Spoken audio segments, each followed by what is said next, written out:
Hello. I wanted to do a quick Doctor Who review. So, I've seen Space Babies, the new episode out the new season. I haven't watched The Devil's Cord yet. I don't know what that was. But I'm planning to watch it. I just wanted to give a quick review of the Space Babies. I thought it was a decent enough episode. The babies talking did slightly take me out a bit. And it was a fun story. It was a fairy tale and got a little bit on Ruby. But yeah, the babies talking and the boogeyman and that sort of took me out a little bit. But hey, I said to a friend earlier, maybe they're just not for me or aimed at me anymore. But you know, that's fair enough. But overall, it's a decent episode. I'm gonna say a solid 7 out of 10. Not a bad ep at all. I'm just excited for the Devil's Cord.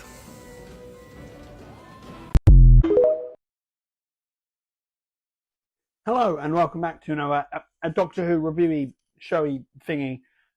Today we are looking at The Devil's Cord because I'm finally caught up on all the latest episodes of Doctor Who, that being The Devil's Cord, Boom, and 73 Yards.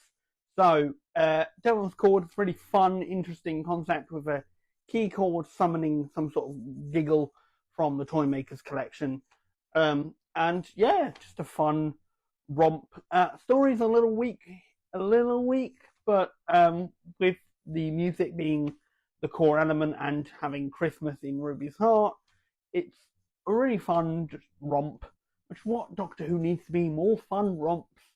But yeah, overall, really, really strong episode, apart from sort of story. But hey, you know, if you want a fun romp, Devil's Cord is definitely up there. That is going to be a 7 out of 10. Hello, welcome back to another Doctor Who reviewy showy thingy. Today we are reviewing Boom, which is one of the most gorgeous episodes ever. Holy crap. Back on Villain Guard, we're back with the Doctor and Ruby. The Doctor sets on a mine, and it's just a ticking time bomb, literally. And we have the beautiful, extra characters there with Mundy and the girl and the dad. That was brilliant. We had the little Susan Twist as the ambulance there. The ambulance being actually volatile, and them figuring out there isn't a war, and it's very fun. And Ruby dying. Ruby dies for a bit, but she dies. And the bomb being defused by love, and it was, you know what? It was just a fun, good episode. Holy shit! 9.5 out of 10. Hello, welcome back to the Doctor Who review show thingy. I'm your host, Alex Can't TikTok. Almost forgot the account's name. And we're back with Rogue review. I know it's late. I apologise. I've been busy. But holy hell, was this great. I loved the shoulder, the bird people, fantastic. The cosplay sort of element of them. Obviously, Rogue and the Doctor, beautiful. I want them back so hard. It was just beautiful. Ruby did feel like a sort of secondary plot entirely. Like, Ruby was just not in it at all. But we did get another Susan Twist edition, which was fun. And the whole episode is just a solid, with Ruby sort of being the weak point. But honestly, it's a solid episode. I've got to give it an 8 out of 10. Absolutely. Gold. Holy crap. Was Dot and Bubble good? Welcome back to a Doctor Who review show thingy. Dot and Bubble, what an excellent episode. We have Russell T Davies Eat the Rich episode. The antagonist, or what we thought was the protagonist, was fantastic. The ending just caught me so off guard. And the subtle hints of the racism, the fact they're all white, and the Dot hating them eventually, and just sending them off to slugs, was very fun. And yeah, overall, absolutely fantastic episode. It's definitely up there with Boom. I can't wait to see how Rogue is going to look like Yeah, just what a fantastic episode. Absolutely 9.5 out of 10. Great. Hello and welcome back to another Doctor Who review show, thingy, Bob, TikTok. We're here to review 7 Free Yards, which is apparently quite a controversial one. Been reading on Twitter. People have mixed opinions on it. My genuine opinion is that I loved the fantasy sort of horror element that it was going for. It was very cool concept, really well executed. The ending just falls really flat. It has such a cool and interesting concept. Someone staying a distance, and I wanted the PM to be more evil than he was portrayed as. And yeah, there's a few nitpicks you could make here and there. But personally, I love the fantasy, and I want Doctor Who to move into fantasy. That's something I adore. But overall, yeah, the whole episode, excluding the ending, 8 out of 10. Ending, 3. But there you go. That's my thoughts.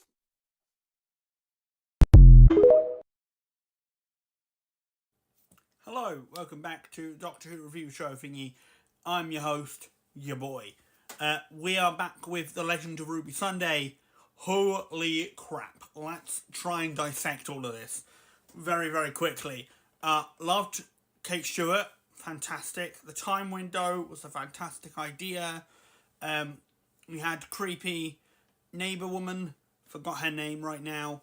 But creepy lady there. Fantastic. We had the brilliant plot with the TARDIS going wrong and Susan Twist introducing her with the Sutek technology. Sutek's back. Holy crap, if you're a Fourth Doctor fan, that was fantastic. And I can't wait to see if they stick the landing with Empire of Death. But holy crap, great episode. Gotta give it a 9 out of 10. Absolutely.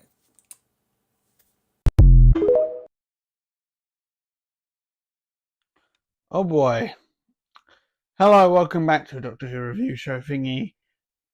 This one's going to be a bit longer. So I have some thoughts about the Empire of Death. Boy. Where to begin? Okay, let's start with Sutek. He was every TARDIS, was he?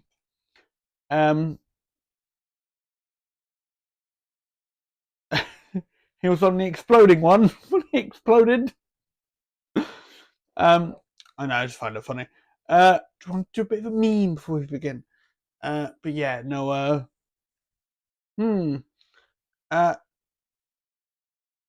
okay. Ruby's mum. That happened, right? So, okay. A lot of this episode obviously, we've been giving clues, and like the whole mystery element of this series has been who's Ruby's mother? Why does the snow happen? What is the significance of the music? Whatever.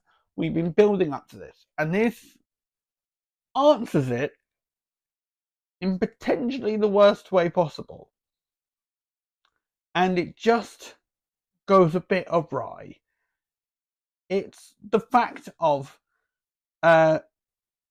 we obviously we find out about Ruby's mum. We find out how they find out about Ruby's mum. Like loose connections. Sutek sort of isn't really a major threat. He does kill a lot of people, yes, they do reverse it, Doctor Who. But at the same time, it's just a bit. Oh, it's all gone. Also, no one goes, oh, that's a fun thing. And they normally react to. They probably just look at it and go, ah, cool. I like that. I mean, how quick it is. You know, I mean, the time window stuff, the VHS, we got the actual Tales of the TARDIS, the memory TARDIS in the episode. That was pretty cool. It being dysfunctional as all hell was quite fun. And I do quite like the Doctor in this. I think he's not his strongest, but he's definitely up there. Mel, again, not that useful. The kid with the gun on his scooter thing, that was fun. I'm trying to be positive because I've got so much more negative to say. You've got Kate Stewart just be sort of wiped on the episode. You know, the fact that like Ruby's story, like the emotional ending of the story is Ruby leaves. Ruby leaves to go with her mum, in a actual family and whatnot. And the problem I have with that is that we don't know Ruby that well. We've had one series of her. We learned so much more about Rose than we did about Ruby. We might have had slightly longer to get to know Rose, but we got to know Rose a bit more. And we had a few more series of her. So when series 2 came around, it was a bit more emotional outbreak. We had that, we all were upset when you saw the 10th Doctor and Rose, but we don't have that with Ruby. Ruby has basically been a plot point this entire time and barely a character. Like, obviously she had moments, but she's basically not a character. Boom, where she dies, right? Really, really good moment. That would have had more impact if she actually died and then the mystery was just sort of over. Or the mystery, she comes back in different times or whatever. She has, the 73 yards timeline. The Doctor has to figure out what the significance of that sort of timeline happened and how Roger and William were involved. Could have had a bit more mystery. The thing with the mum being in a hood, a cloak, where we could have got a cool like trickster reveal or whatever, was just a bit underwhelming.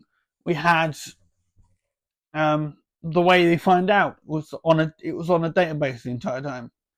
So when the ambulance couldn't find her, technically it could because they already had it on a database. Subject being on every TARDIS since the Fourth Doctor is a bit silly. A little bit silly. You thought it would have noticed by now. Also, that means that the 14th Doctor's, while at Donna's house, he's just chilling there, or he jumped when the 15 swacked it. So that's and yeah, the Susan Twist reveal, that was still fun, but it's a little less impactful. Yeah, it sort of stumbled its way into an ending. And again, maybe in hindsight, I'll think of it better later on. But I just feel like, as Russell T Davies' return, it's not a good start, man. It's really not a good start. And the other issue I have with it is that we all wanted him to come back. We were all excited for Russell to come back. And the 2 episodes everyone loves were not written by him. Boom and Rogue. The 2 that were not written by him, everyone loves. So what's going on there, Russell? What's going on there, buddy? I think maybe the mystery needs to be longer. Maybe we had to wait another season. Could have stretched out a bit more, found out a little bit more, drap fed us more. We could have, had a bit more time with when they had more time with Ruby and 15, but we just don't have this connection with Ruby. And we're probably going to get a new companion next season, which, is a bit of a hard left into a different territory. So we've got a new companion to learn, and I'm worried that we're going to have the same issues with Ruby, that she's just going to be a plot point and barely a companion again. Maybe if Russell's lost his touch over the years. But yeah, I don't know. I personally feel like Empire of Death has sort of stumbled its way out of the series. Sutek sort of gets the same death as he did on the Fourth Doctor story, and the fact they've been so heavy with the marketing on Period of Mars, I think I saw something on Twitter saying, yeah, Doctor Who'd be like, cool, go watch a better story. I haven't watched Period of Mars. I haven't watched Period of Mars, so that's going to be something I'm going to rewatch as well. But stick the fucking landing, man. I'm just annoyed that it didn't stick the landing, and it's not as good. Not as good. Anyway, that has been about 9 minutes of rant about Empire. What would I give it a score? Probably a 5. Probably a 5 out of 10. Probably the lowest rating I've given episodes this season. I would say pushing a 4.5, but round about those marks. But yeah, there's plenty to like about it. There's just also plenty to dislike. Yeah. So I don't know. I just wished it stuck the landing a bit more, or we had, a little bit more drawn out time with Ruby. But we don't, and I think that's it's detriment. But again, first season of a new Doctor, typically a mixed bag anyway. So I'm hoping that this is just teething problems for a new series. Anyway, thank you for watching this 10-minute rant. I will see you whenever I do whatever I do reviews for next. Bye bye, everyone. Shall I wait for the time to go out? I'll wait for time.